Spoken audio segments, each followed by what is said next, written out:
Hello అండి, నమస్తే. Welcome back to my channel. ఈరోజు ఛానల్లో రెసిపీ క్యారెట్ రోటి పచ్చడి అండి. ఈ రోటి పచ్చడి వేడి వేడి అన్నం చపాతీల్లోకి మంచి కాంబినేషన్ అండి. మనం చేసుకోవడం కూడా చాలా ఈజీ. బయట పెట్టుకుంటే 2 రోజుల వరకు నిల్వ కూడా ఉంటుందండి. ఇప్పుడు ఎలా ప్రిపేర్ చేసుకోవాలో చూద్దాం. ముందుగా మెయిన్ ఇంగ్రీడియంట్ అయిన ఈ క్యారెట్ని ఇలా తురిమి పక్కన పెట్టుకోవాలి.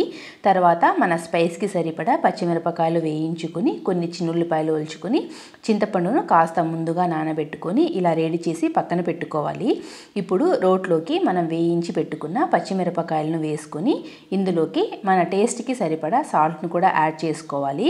ఇలా వేసుకున్న తర్వాత ఈ పచ్చిమిరపకాయలు సాల్ట్ బాగా మెదిగే విధంగా నూరుకోవాలండి.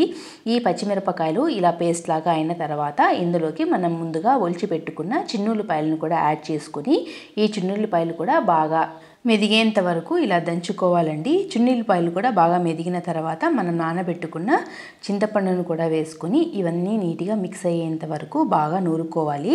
ఇలా చింతపండు కూడా మెదిగి ఇలా మిక్స్ అయిపోయిన తర్వాత మనం ముందుగా తురిమి పెట్టుకున్న ఈ క్యారెట్ను కూడా ఇందులోకి యాడ్ చేసుకొని బాగా దంచుకోవాలి.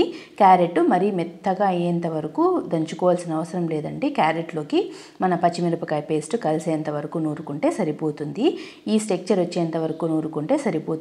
ఇప్పుడు మనకి చట్నీ రెడీ అయిపోయింది. చట్నీని ఒక ప్లేట్లో కానీ గిన్నెలో కానీ ట్రాన్స్ఫర్ చేసుకుందాము. ఇలా రెడీ చేసుకున్న పచ్చడిని పోపు వేసుకోవాలండి. పోపు కోసం ఆయిల్ వేసుకొని అందులోకి పోపు దినుసులు వేసుకొని అవి చిటపట అన్న తర్వాత మనం నూరి పెట్టుకున్న ఈ క్యారెట్ పచ్చడిని అందులోకి యాడ్ చేసుకోవాలి. మనం చట్నీని మిక్సీలోకి వేసుకోవాలి అనుకుంటే ఇలా తురుముకోకుండా చిన్న చిన్న పీసులుగా కట్ చేసుకొని మిక్సీకి వేసుకోవాలండి. చట్నీని ఇలా ఆయిల్లోకి యాడ్ చేసుకున్న తర్వాత ఇందులోకి చిటికెడు పసుపు కూడా వేసుకొని మంటని మీడియం టు స్లో ఫ్లేమ్లో పెట్టుకొని బాగా వేయించుకోవాలండి. చట్నీ వేగడానికి కాస్త టైం పడుతుంది. చట్నీ వేగి ఇలా రంగు మారి బాగా దగ్గర పడి మంచి స్మెల్ వస్తుంది. అప్పుడు మనం స్టవ్ ఆఫ్ చేసుకోవటమే. ఇలా మనం ప్రిపేర్ చేసుకున్న ఈ చట్నీ వేడి వేడి అన్నంలోకి, చపాతీల్లోకి, దోశలోకి కూడా బాగుంటుందండి. పిల్లలకు కూడా లంచ్ బాక్స్లోకి క్యారియర్లో కట్టిస్తే వాళ్ళు కూడా బాగా ఇష్టంగా తింటారు. నేను చేసిన ఈ రోటి పచ్చడి మీకు నచ్చిందా అండి? నచ్చితే మీరు కూడా ఒకసారి ట్రై చేసి ఛానల్ని సబ్స్క్రైబ్ చేసుకోండి.